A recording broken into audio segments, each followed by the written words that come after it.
الله. الصلاة والسلام عليك يا حبيب الله. السلام عليك يا نبي الله. الصلاة والسلام عليك يا السلام عليك يا نور الله. الصلاة والسلام عليك يا نور الله. صلى الله تعالى عليه وسلم. صلى الله تعالى عليه وسلم. میرا قول صلاۃ تسلیم کے پیارے دیوانوں، ماہ رمضان کا 5واں روز ہے اور فقہ اسلامی کا 5واں سبق ہے. کل آپ نے یہ سماعت فرمایا کہ بغیر غسل کے قرآن مجید فرقان حمید کی تلاوت کرنا جائز نہیں ہے،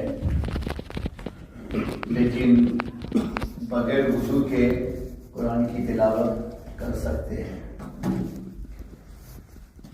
اور اس کا میں نے آپ کو سبب بھی بتایا.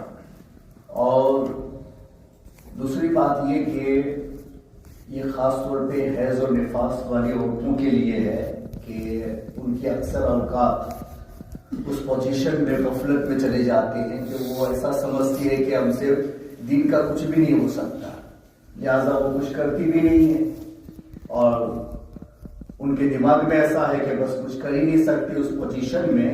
تو اس کی وجہ سے ان کے بہت سارے اوقات یہ بیکار چلے جاتے ہیں جس میں نیکیاں حاصل کی جا سکتی ہیں مگر وہ نہیں کر پاتی ہیں.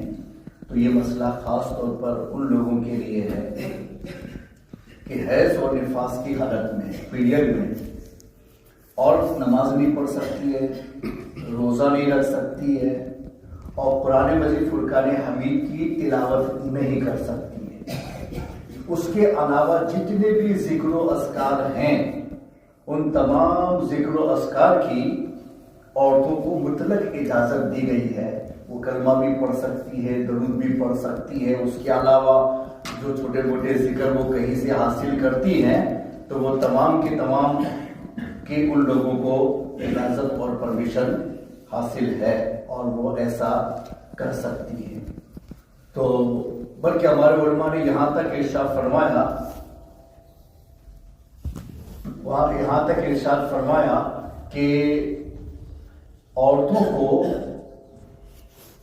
خاص طور پہ کیا کرنا چاہیے کہ اگر وہ پیریڈ کی پوزیشن میں ہے تو ان کو نماز کے وقت میں وضو کرنا چاہیے اور اس کے بعد میں مصلی پر بیٹھ کر کے اتنی دیر ذکر و اذکار کرنا چاہیے جتنی دیر میں وہ نماز پڑھتی ہیں تاکہ ان کی نماز کی عادت ختم نہ ہو جائے. مصلی پہ بیٹھ وضو بھی کرنا، وضو اس لیے کہ صرف یاد دلانے کے لیے کہ بھائی نماز کے لیے وضو کیا جاتا، حالانکہ ان کا وضو ہوتا نہیں ہے مگر پھر بھی قانون ان کو ان کی حبیب پر قائم رکھنے کے لیے بنایا گیا ہے کہ بھائی وضو کرے، مصلی پر بیٹھے اور ذکر و اذکار میں ٹائم لگائے جتنا وہ نماز میں لگاتا ہے. اور ہمارے یہاں ایسا سمجھتے کہ نہیں کچھ بھی کہو کر ہی نہیں سکتے، بلکہ کتنوں میں تو ایسی جہالت ہے کہ الامان والحفیظ، نہ دین جانتے ہیں نہ جاننے کی خواہش ہے. دونوں میں سے کوئی ایک ہونا تو آدمی آگے بڑھ سکتا ہے. میں نہیں جانتا ہوں تو کم سے کم میں اتنا تو اپنے دل میں رکھوں کہ نہیں جانتا ہوں تو مجھے جاننے کی کوشش کرنی چاہیے، تو جہالت کا خاتمہ ہو سکتا ہے. لیکن ہماری کمیونٹی میں یہاں سے لے کے وہاں تک ایک جہالت کا اندھکار چھایا ہوا ہے. وجہ اس کی یہی ہے کہ وہ اپنی جہالت کو ختم کرنا چاہتے ہی نہیں، ورنہ تو کب سے ختم ہو جاتی. کچھ عورتیں اس پوزیشن میں مصلی پکڑنے کو بھی برا سمجھتی ہیں. اگر آپ ان سے کہو نا کہ بھائی مصلی دے رہا ہوں کہ نماز پڑھنی ہے تو کہے گی وہ سوری میں تو پیریڈ سے ہوں، میں نہیں پکڑ سکتی ہوں، وہ کسی اور کو بلا کے لاتی ہوں وہ آپ کو مصلی دے. مصلی پکڑنے میں کیا کون سے ہو، یہ قرآن ہے. مگر اتنا بڑا سبب مصلی بھی نہیں پکڑنا کیونکہ وہ پیریڈ کی حالت میں ہے، حالانکہ اسلام میں ایسا کچھ نہیں ہے. ہم قرآن ٹچ نہیں کر سکتے، اس کی تلاوت نہیں کر سکتے ہیں، مگر باقی ذکر و اذکار کی آپ کو اجازت دی گئی ہے. مگر جہالت اتنی ہے کہ وہ مصلی کو بھی سمجھتی ہے کہ اس حالت میں پکڑا نہیں جا سکتا ہے. تو ایسی جہالت آدمی کو ڈبو دیتی ہے. کہ وہ نیکیاں بھی نہیں کر پاتی ہے، نیکیوں میں قریب بھی نہیں ہو پاتی. اس وجہ سے عورتیں اس مسئلے کو اچھی طرح سے سن لیں اور سمجھنے کی کوشش کریں کہ اس پوزیشن کے اندر عورتوں کے لیے ہر طرح کا ذکر جائز ہے. قرآن کی تلاوت چھوڑ کے ان کو اپنے اوقات بیکار نہ کرنے چاہیے. ان تمام ذکر و اذکار میں لگ کر کے اپنے اوقات نیکیوں میں گزارنے کی کوشش کرنی چاہیے. اگر یوں دیکھا جائے نا تو حیض و نفاس میں جو عورت ہے نا، اگر اس کو اس قانون کے اعتبار سے اگر ہم ناپیں نا تو وہ ہم لوگوں سے اس کا درجہ بڑھ جاتا ہے. کیسے بڑھ جاتا ہے کہ ہم لوگوں کا وضو نہیں ہے تو ہم پانی میں ہاتھ ڈال دیں گے، بغیر دھوئے ہوئے برتن میں پانی رکھا اس میں ہاتھ ڈال دیا، گلاس میں پانی رکھا ہاتھ ڈال دیا، بول میں پانی رکھا ہاتھ ڈال دیا، تو پانی مستعمل ہو جاتا ہے، یوز پٹ، یعنی اس کو آپ دوبارہ وضو اور غسل کے لیے استعمال نہیں کر سکتے ہیں. اس لیے کہ بغیر وضو آپ نے اس میں ہاتھ ڈالا تو آپ کے ہاتھ کے اوپر جو ایک حدث تھا وضو نہ ہونے کا وہ اتنا دھونے میں نکل گیا، لیکن وہ گیا پانی کے اندر، تو وہ پانی اب یوز واٹر ہو گیا ہے، تو وہ پانی پاک تو رہتا ہے مگر دوسرے کو پاک کرنے کے قابل نہیں ہوتا. یہ ہم لوگوں کے لیے مسئلہ.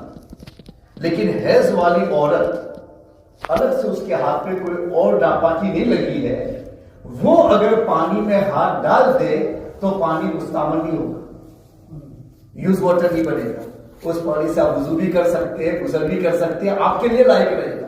کیوں رہے گا؟ اس وجہ سے کہ اس پوزیشن میں عورت اگر دھوتی بھی ہے نا تو اس کا حدث جاتا نہیں، اس کے بدن کے ساتھ ہی رہتا ہے، کیونکہ جب تک وہ پاک نہیں ہوگی وہاں تک وہ اس کو وہ حکم آنے والا نہیں ہے.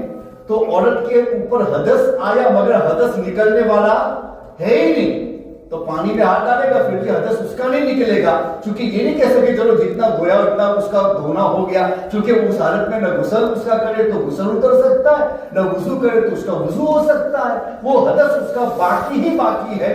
جب تک وہ ریئل پاک نہ ہو جائے وہاں تک اس کو یہ پرمیشن ہوتا ہی نہیں ہے. تو ہمارا ہاتھ ڈالنے سے پانی مستعمل ہو گیا، مگر حیض والی عورت پانی میں ہاتھ ڈالے تو پانی مستعمل نہیں ہوتا ہے، وہ طاہر و مطہر رہتا ہے. تو اس کا گریڈ تو ہم سے اوپر ہو گیا نا اس پوزیشن.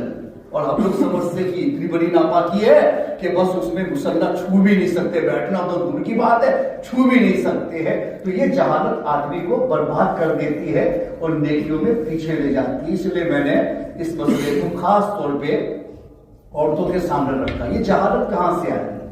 یہ جہالت 1400 سال پہلے کی ہے، مگر اب بھی چلے نا تو افسوس کی بات ہے کہ اسلام کو آئے ہوئے دنیا میں 1400 سال سے زیادہ عرصہ گزر گیا ہے، مگر اس کے باوجود بھی اسلام سے پہلے جو جہالت تھی نا وہ جہالت ہماری قوم کے اندر اب بھی باقی ہے. تو اس کا مطلب یہ ہوا کہ اسلام اپنے آپ کو مسلمان کہہ کے اسلام سے ہم نے کوئی حصہ لیا ہی نہیں ہے، کہ 1400 سال کی چلنے والی جہالت آج بھی ہمارے اندر پائی جا رہی ہے. یہ بڑے افسوس کی بات ہے کہ کافر میں ہو تو مان لیا گیا کہ وہ تو اسلام میں ہے ہی نہیں، مگر مسلمان ہوتے ہوئے بھی اس اندھکار میں ہو تو یقیناً یہ افسوس کی بات ہے کہ ہم نے اپنے اسلام سے کچھ لینے کی کبھی کوشش ہی نہیں کی ہے.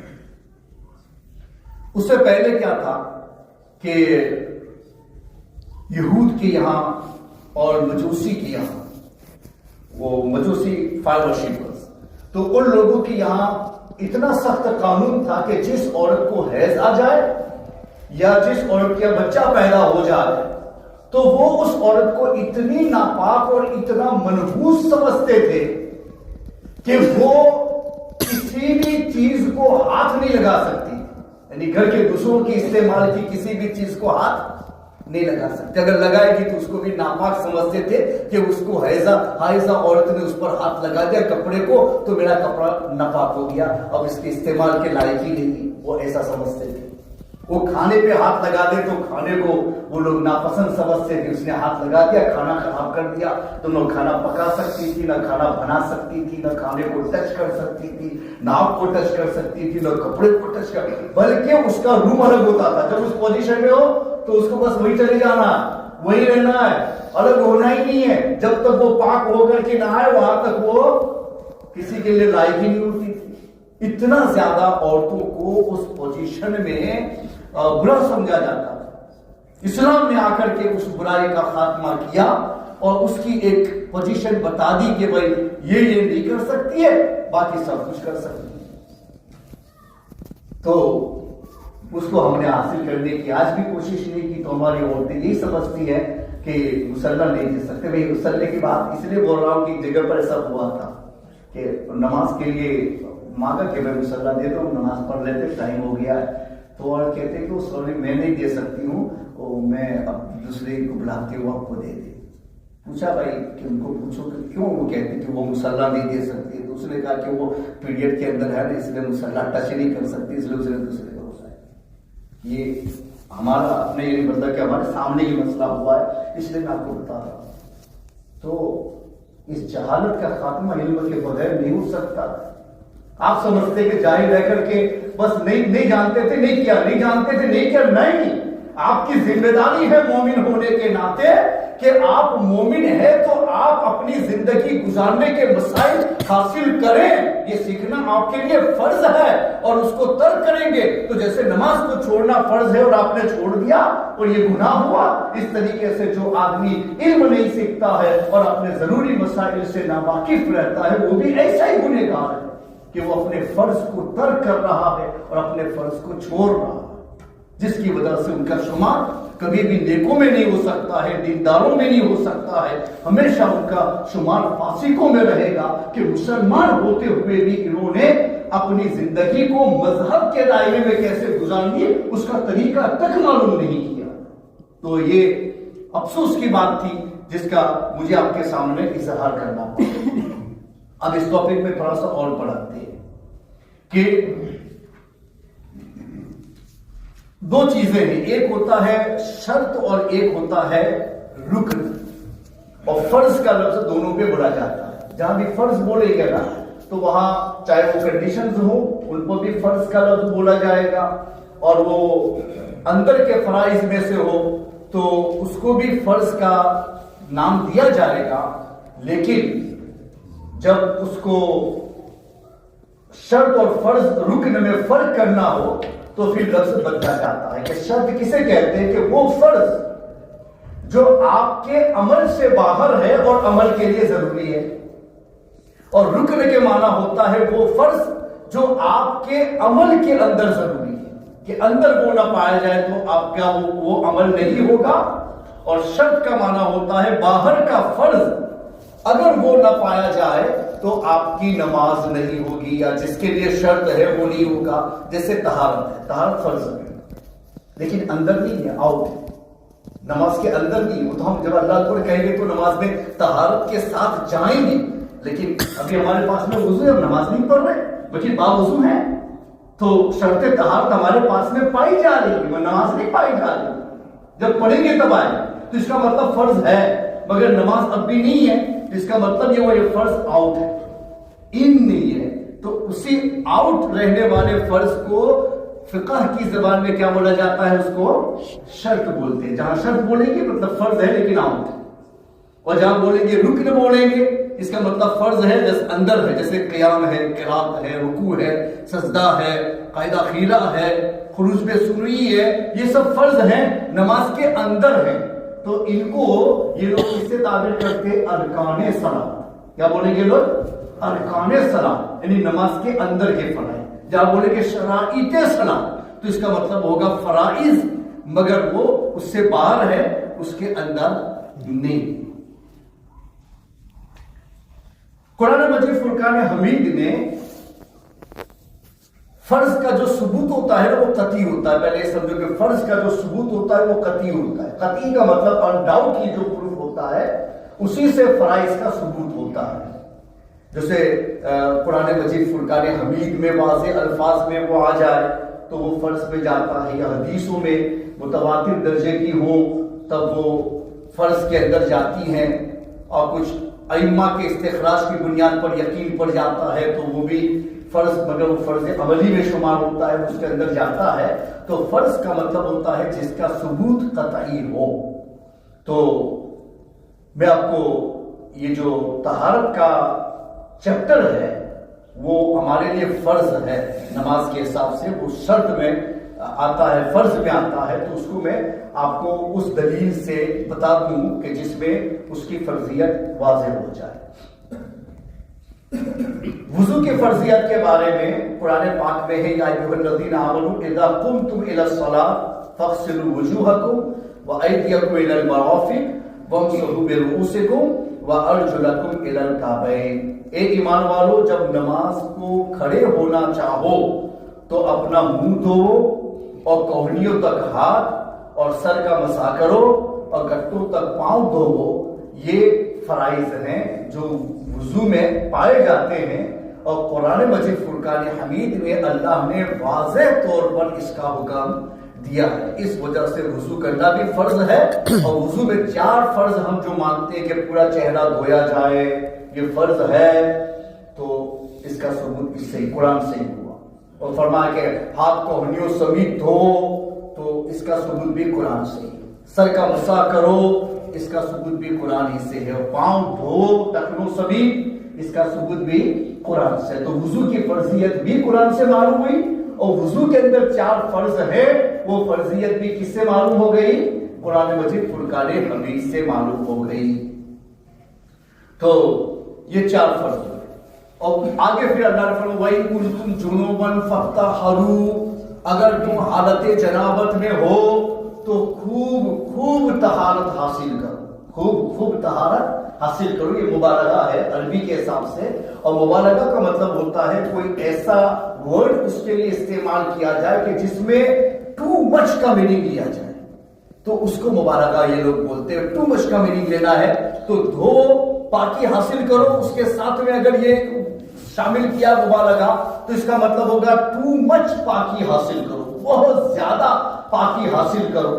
تو فرمایا گیا کہ اس سے مراد غسل ہے۔ کیوں غسل ہے؟ اس وجہ سے کہ ٹو مچ پاکی کا مطلب یہی ہوتا ہے کہ آپ کے بدن کا کوئی بھی حصہ اس طہارت میں باقی نہیں رہنا چاہیے، چونکہ اللہ نے فرمایا کہ تم اگر جنوبی ہو تو بہت زیادہ پاکی حاصل کرو، اور بہت زیادہ اسی وقت ہو سکتا ہے جبکہ ہم اپنے پورے بدن کو اس طہارت کے اندر شامل کر لے جائیں۔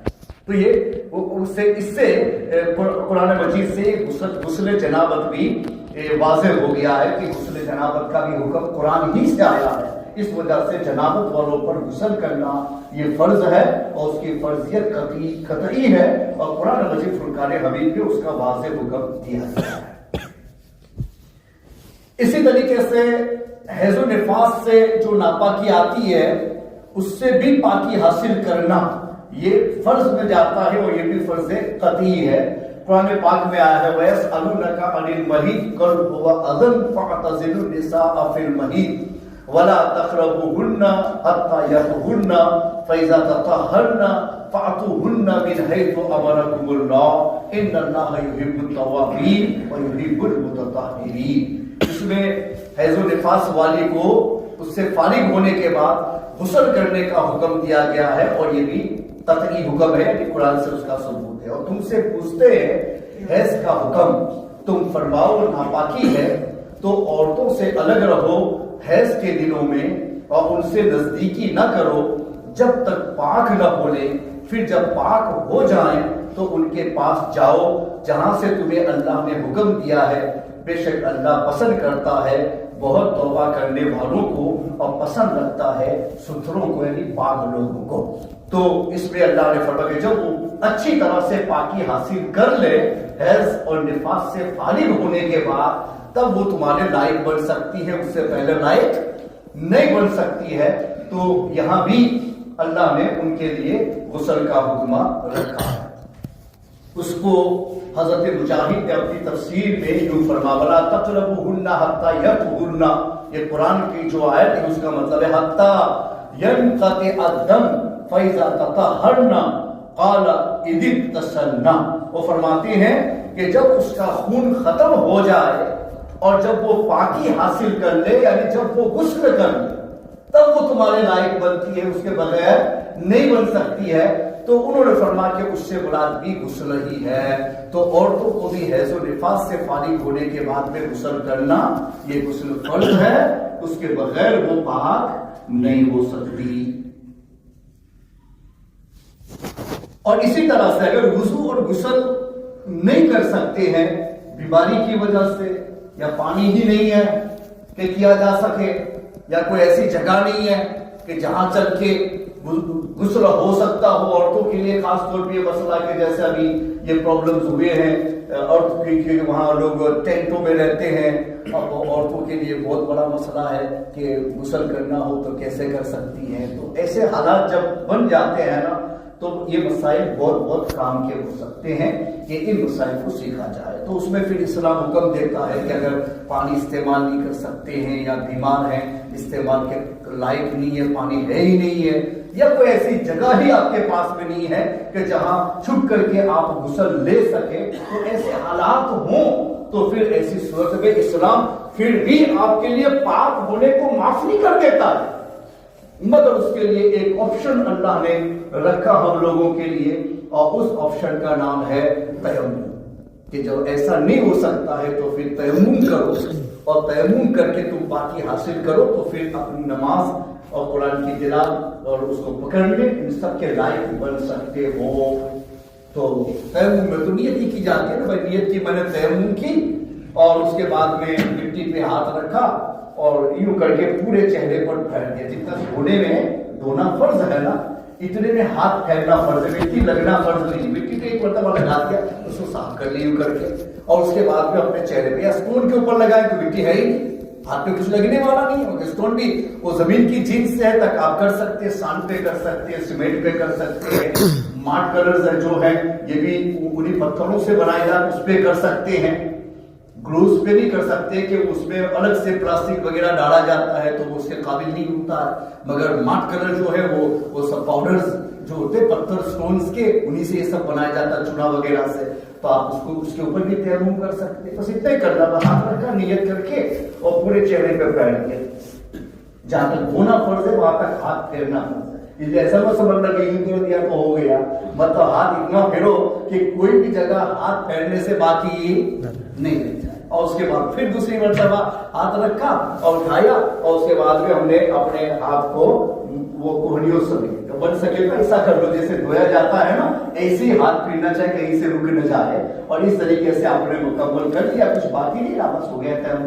اور وضو میں ہے تب بھی چل سکتا ہے، بس نیت کا فرق ہوگا کہ میں وضو کا تیمم کر رہا ہوں یا غسل کا کر رہا ہوں. ہے تیمم اتنا نہیں کہ غسل کے تیمم میں پورے بدن پہ ہاتھ پھیرنا ہے، بس یہ تین ہی فرض ہے کہ نیت، اور ایک مرتبہ ہاتھ مار کے چہرے پر پھیرنا اور دوسری مرتبہ ہاتھ مار کے دونوں ہاتھ کو کونیوں سمیت آپ کو مسامے لانا ہے. اس سے آپ کا تیمم ہو جاتا ہے. اور یہ تیمم وضو کے لیے بھی کافی ہے، اور غسل نہیں کر سکتا ہے تو غسل کے لیے بھی کافی ہے. تو طہارت کا ایک آپشن قرآن نے رکھا ہے، اور اس کا ثبوت بھی قرآن مجید فرقان حمید کی دلیل قطعی سے ہے. اس لیے اس کی بھی فرضیت ثابت کس سے ہوئی؟ قرآن مجید فرقان حمید سے ہوئی ہے. اسی طرح سے قرآن کو پکڑنا، یہ ٹچ کرنا، یہ اس کے لیے بھی وضو فرض ہے. بغیر وضو کے آپ اس کو ٹچ نہیں کر سکتے ہیں. جیسے قرآن مجید فرقان حمید میں ہے کہ لا یمسہ الا المطہرون، کہ قرآن مجید فرقان حمید کو صرف پاک ہی لوگ ٹچ کریں گے.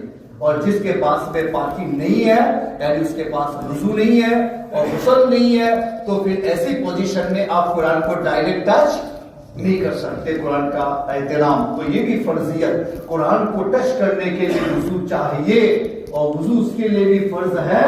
یہ قرآن مجید فرقان حمید میں آیا ہے، اس لیے یہ فرضیت بھی قطعی ہے اور قرآن میں اللہ نے اس کو مینشن کیا ہے. اس طریقے سے پیشاب پاخانہ سے فارغ ہونے کے بعد میں طہارت حاصل کرنا یہ بھی فرض ہے کہ اگر آپ کلین نہیں کرتے ہیں تو وہ ناپاکی آپ کے بدن کے ساتھ رہے گی تو بدن ناپاک ہے. کپڑے پہنیں گے تو کپڑے کے ساتھ جائے گی تو کپڑے بھی ناپاک ہو جائیں گے.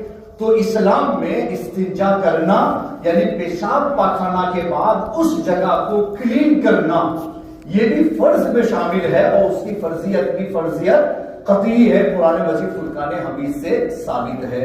جیسے قرآن پاک میں آیا ہے، مسجد قباء والوں کی اللہ نے جو تعریف فرمائی اس میں ہے کہ فیہ رجال یحبون ان یتطہروا واللہ یحب المطہرین، کہ مسجد قباء میں ایسے لوگ ہیں کہ وہ پسند کرتے ہیں پاک ہونے کو، اور اللہ تبارک و تعالیٰ بھی پاک رہنے والوں کو پسند فرماتا ہے۔ حضور اکرم علیہ الصلوۃ والتسلیم نے ان سے پوچھا کہ تمہاری تعریف میں اللہ نے یہ آیت نازل کی ہے تو تمہاری طہارت کیسی ہے کہ اللہ بطور تعریف کے قرآن میں تمہارا ذکر کر رہا ہے؟ تو انہوں نے کہا کہ حضور ہم لوگ جب استنجا کو جاتے ہیں نا تو ڈھیلوں سے، اس زمانے میں پتھر، ڈھیل اسٹون، مٹی کے سوئل کے جو پتھر رہتے ہیں اس سے کلین کیا جاتا تھا، اس کے بعد پانی سے۔ اور حضور ہم ڈھیلوں سے بھی کلین کرتے ہیں اور اس کے بعد پانی سے بھی کلین کرتے ہیں۔ حضور پاک نے فرمایا ہو اسی لیے اللہ نے تم لوگوں کی طہارت کی تعریف فرمائی ہے۔ تو پتہ یہ چلا کہ یہ بھی دلیل قطعی کے اندر آتا ہے، اس وجہ سے اس طہارت میں بھی ہم لوگوں کے لیے کیا ہے، یہ بھی فرض ہے کہ استنجا میں ہم طہارت حاصل کریں۔ اب اس میں فرض اور عدم فرض کی بھی بات کر لوں تاکہ وہ مسئلہ ساتھ میں ہو جائے، تو پھر باقی چیپٹرز آئیں گے اس کو ہم لوگ پڑھا کے آگے چلے جائیں گے۔ تو دیکھو ٹیشو پیپر سے بھی اگر کوئی آدمی طہارت حاصل کرتا ہے استنجا میں تو یہ اسلاماً جائز ہے اور ایسا کیا جا سکتا ہے، چھوٹے استنجا میں بھی اور بڑے استنجا میں، چھوٹا پیشاب کا، بڑا ٹوائلٹ کا، اس کو بھی دونوں کو آپ کلین کر سکتے ہیں۔ یہ مسئلہ اس لیے واضح کر رہے ہیں کہ عام طور پہ ابھی جو آفیسز ہوتی ہیں جو نن مسلمین کی ہیں تو وہاں تو پانی کا سسٹم ہی ان لوگوں نے اور ٹوائلٹوں سے ختم ہی کر دیا ہے، وہاں پانی ہوتا ہی نہیں ہے، فلش کے لیے ہے، الگ سے پانی ہے ہی نہیں وہاں، کہ بس وہاں ٹیشو رکھا ہوتا ہے، آپ اسے کلین کر لو۔ تو اکثر لوگوں کو جیسے ٹریولنگ میں ہوتے ہیں تو پرابلمز آتے ہیں، مسائل معلوم نہیں ہوتے ہیں تو پھر نماز ہی چھوڑ دیتے ہیں کہ تو استنجا کے لیے کچھ نہیں کہاں، ہم نے تو ٹیشو سے کلین کر لیا تو نماز نہیں پڑھ سکتے تو نماز ہی چھوڑ دیتے ہیں۔ حالانکہ قضا کرنا بہت بڑا گناہ ہے اور اس سے زیادہ گناہ یہ کہ آپ نے مسئلہ نہیں جانا تھا اس لیے آپ نے قضا کی، تو یہ اور زیادہ گناہ ہو گیا کہ گناہ پر گناہ، کہ مسئلہ نہیں جانا وہ بھی گناہ اور نہ جاننے پر نماز چھوڑی یہ بھی گناہ۔ دیکھو ٹیشو پیپر سے پیشاب کو بھی کلین کیا جا سکتا ہے اور ٹوائلٹ کو بھی کلین کیا جا سکتا ہے، اور اس سے اگر اچھی طرح سے آپ نے صاف کر لیا تو جیسے پانی سے طہارت حاصل ہونے میں آپ پاک ہوتے ہیں اسی طرح سے اس سے کلین کرنے میں بھی آپ پاک ہو جاتے ہیں۔ کوئی ٹینشن کی بات نہیں، آپ پانی استعمال کرو، بڑی اچھی بات ہے کہ وہ اچھی طرح سے کلین ہو جاتا ہے، لیکن اس سے بھی اگر طہارت ہو جاتی ہے تو یہ بھی پاکی میں شامل ہے اور اس سے بھی آپ نماز وغیرہ میں شامل ہو سکتے ہیں۔ ہاں کنڈیشن کیا لگا ہے اس میں کہ 50 جتنا ہے نا اس سے زیادہ ناپاکی اس جگہ سے آگے نکل جائے۔ جگہ کا مطلب جو جگہ ہے اس کو چھوڑ کر، کہ ٹوائلٹ کی جو جگہ ہے اس کو چھوڑ کر کے سائڈ کی جو جگہ ہیں اس میں 50 سے زیادہ ناپاکی آگے چلی جائے تو پھر آپ کو پانی سے دھونا ضروری ہے۔ اب صرف پیپر سے آپ کلین کرو تو کلین نہیں ہو سکتا، مگر ایسا نہیں ہو سکتا ہے، عام طور پہ تو ہوتا ہی نہیں۔ کیوں نہیں ہوتا ہے؟ اس لیے کہ جو لوگ نیپی وغیرہ پہنتے ہیں نا ان لوگوں میں ایسا ہوتا ہے کہ وہ پیشاب کرے گا تو پیشاب ہر جگہ چلا جائے گا اور ٹوائلٹ کرے گا تو پاخانہ ہر جگہ جائے گا۔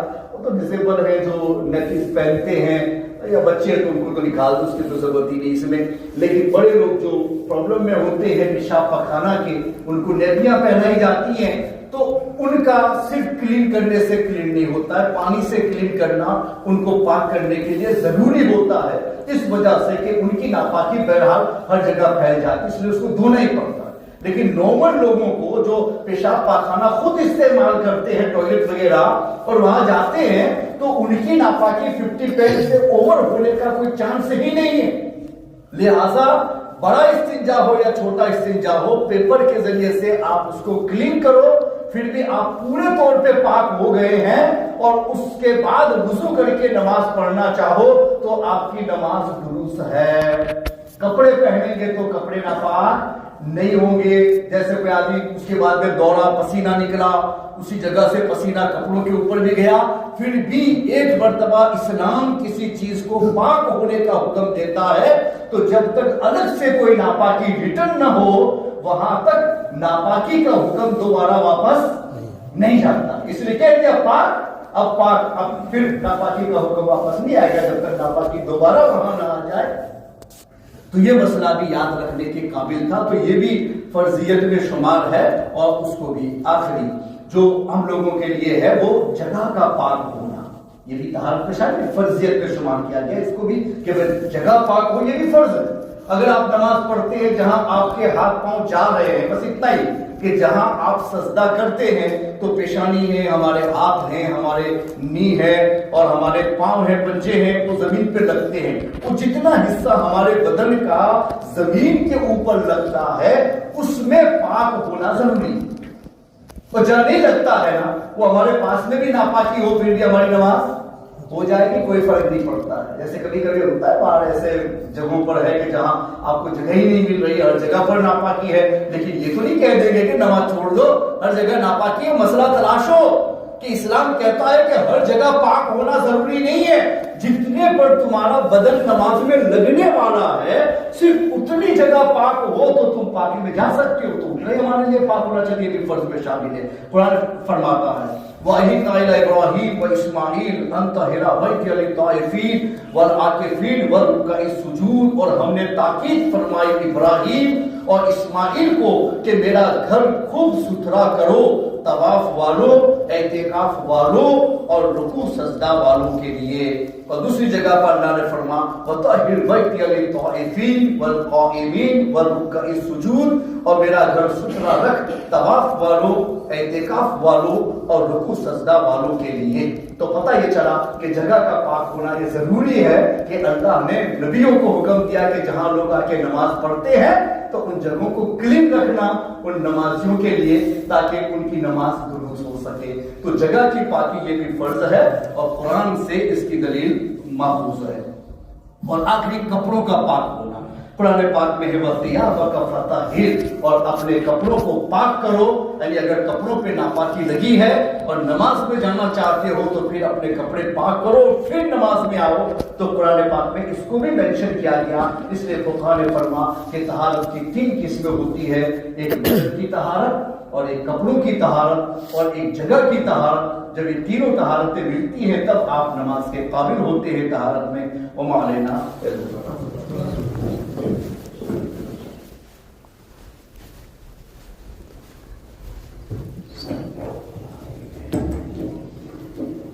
السلام علیکم ورحمۃ اللہ وبرکاتہ۔ بسم اللہ الرحمن الرحیم، صلی اللہ علی النبی الأمی وآلہ صلی اللہ تعالی علیہ وسلم، صلاۃ و سلام علیک یا رسول اللہ۔ So yesterday, alhamdulillah, we covered in regards to the permissibility of reciting Quran without wudu, but not, the impermissibility of being able to recite the Quran without ghusl. And similarly, if a person does not have wudu, he is unable to also touch the mushaf of the Quran as well. Another important ruling is especially for women when they are on the monthly menses or the postnatal bleeding. They are unable to recite the Quran, they are unable to keep the fast, they are unable to recite the salah. But other than these 3 aspects of worship, they are permitted to do all other aspects of zikr, all other aspects of worship that they wish. So it is not that they are unable to do anything. They are permitted to do zikr of Allah subhanahu wa ta'ala. They are permitted to recite Durood Sharif. They are permitted to do any other forms of azkar that they know. And other than these 3 aspects, which is to recite salah, to keep their fasts, or to recite any verses of the Quran with the intention of the Quran. Hence why the scholars have suggested that when a woman is on her monthly menses or has her postnatal bleeding, then she is permitted, or rather she should be sitting on the musalla, on the prayer mat at the times of salah for the duration of salah whilst doing the zikr of Allah subhanahu wa ta'ala. And before doing this, they should do wuzu also. This is to keep them in the habit of salah, to keep them in the habit of that time that they normally spend in salah. They sit and do the zikr of Allah subhanahu wa ta'ala to allow them to keep this habit going. And unfortunately, the reason why we have this issue where many women, they feel that they can't do anything whatsoever, is due to the ignorance that had spread amongst the Muslims. And this ignorance is nothing new, rather this is ignorance that has come from before the time of Rasulullah sallallahu ta'ala alayhi wa sallam.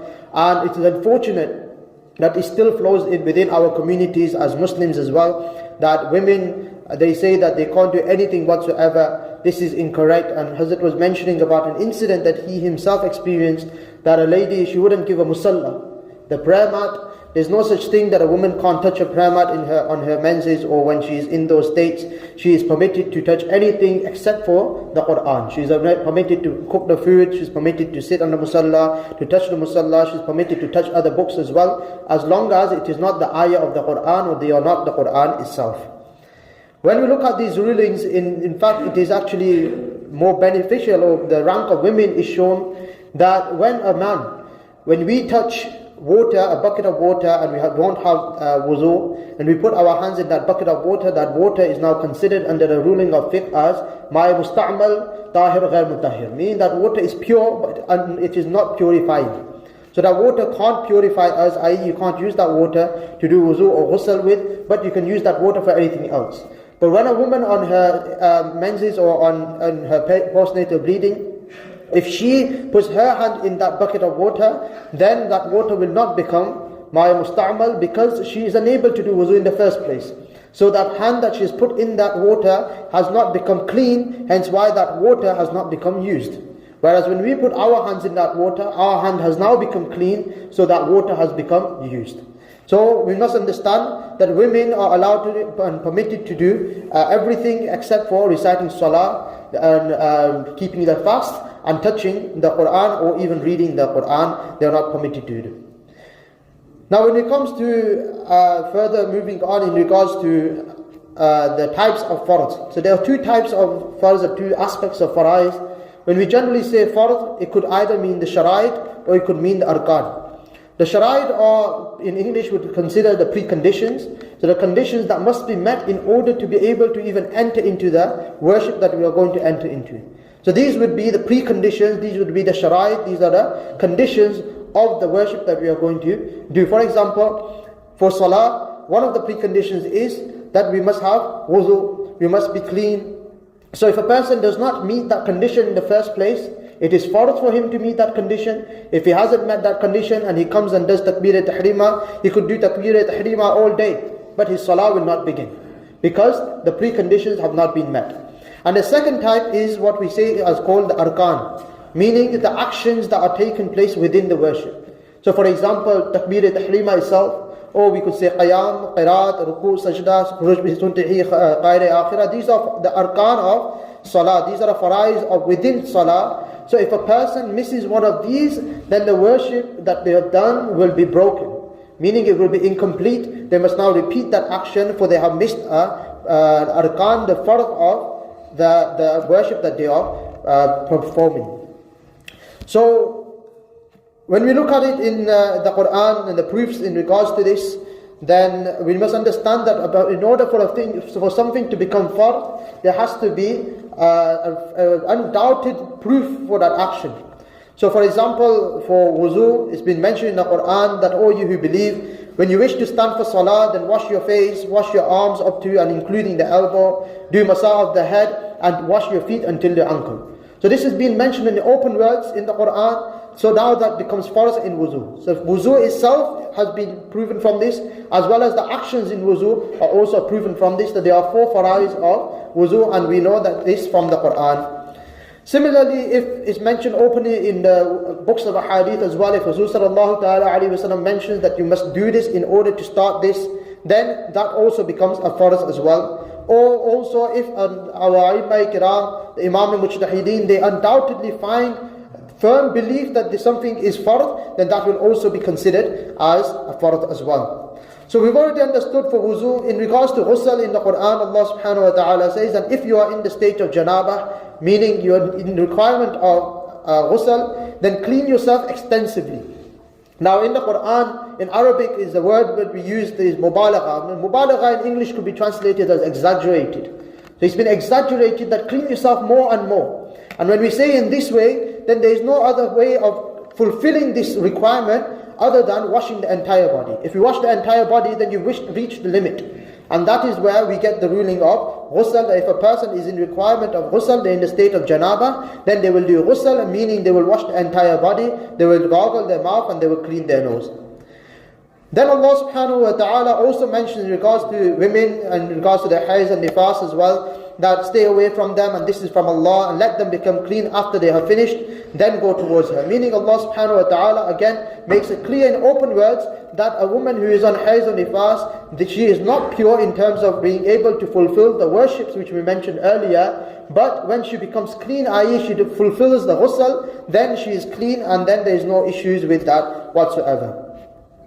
Now in regards to if a person is unable to do ghusl or wuzu with water, for example, if a person is ill, he cannot use water, he doesn't have access to water, or also if a person is unable to find a place where he is able to perform ghusl in a private place, where he is covered from the people, then these three are the cases where a person is permitted to have an alternative which Allah subhanahu wa ta'ala also gives us in the Quran, and that is the method of tayammum. So tayammum is of three methods, of three steps in tayammum. Very simply, the first is the intention that I am going to do tayammum in order to purify myself. Then you will hit your hand on the place or the area which you are going to use for tayammum. Wipe your hand all over the face exactly as you would if you were doing wuzu. So your hand must pass over every part of the face, which is forced to do in wuzu, meaning every part from the earlobe to earlobe, from where the hair grows to below the chin. This is all part of the face, and your hand should wipe over every part of this face, part of your face as well. Then the third is of the arms. Again, same thing as wuzu, that you will pass your hand over every part of that of your arms. In order to touch the Quran, wuzu is farz. Again, that is mentioned in the Quran, that do not touch unless you are pure and clean. And this is again understood to be wuzu. Now just moving on and finally ending on in regards to the place and the clothing. Allah subhanahu wa ta'ala also mentions this, that in regards to the clothing, that you must be clean, you must be pure, and in your clothes must be clean and pure as well. Allah in the Quran is mentioned, and clean your clothing before you recite your salah. And in regards to the place, Allah subhanahu wa ta'ala orders Hazrat Ibrahim alayhi salam and Hazrat Ismail alayhi salam to clean the house of Allah subhanahu wa ta'ala, i.e. the masajid, in order for people to be able to come and do tawaf, in order for them to be able to do i'tikaf, and in order for them to be able to recite their salah. Now alhamdulillah, Allah subhanahu wa ta'ala has done a blessing upon us by making the entire world a masjid for us. It's been mentioned in the hadith, Rasul sallallahu ta'ala alayhi wa sallam, he's mentioned this, that the entire earth has been made a place of worship for the believers of my ummah. So every place wherever we are going to recite our salah must be clean, but it is only those places where our body parts will touch. It's not a requirement of a set area that we start measuring that this much area needs to be clean. It is just those parts where our hands or our knees, our head, our nose, or our feet will be touching. These are the areas that need to be clean. It's not a requirement of everything to be clean in those areas. And just finally, an important ruling which was mentioned was in regards to cleaning ourselves after we have been to relieve ourselves as well. This is also farz. We must clean ourselves, because if we don't, then our clothing will become impure. The areas of our body parts near there will become impure. And if we do not clean it correctly, then our salah will not count, for our condition will be missed. Again, as we said, a shara'it will be missed, so our salah won't even begin. Inshallah, we'll end at that. May Allah subhanahu wa ta'ala forgive me for making mistakes. Wa ma tawfiqi illa billah. Assalamu alaikum wa rahmatullahi wa barakatuh.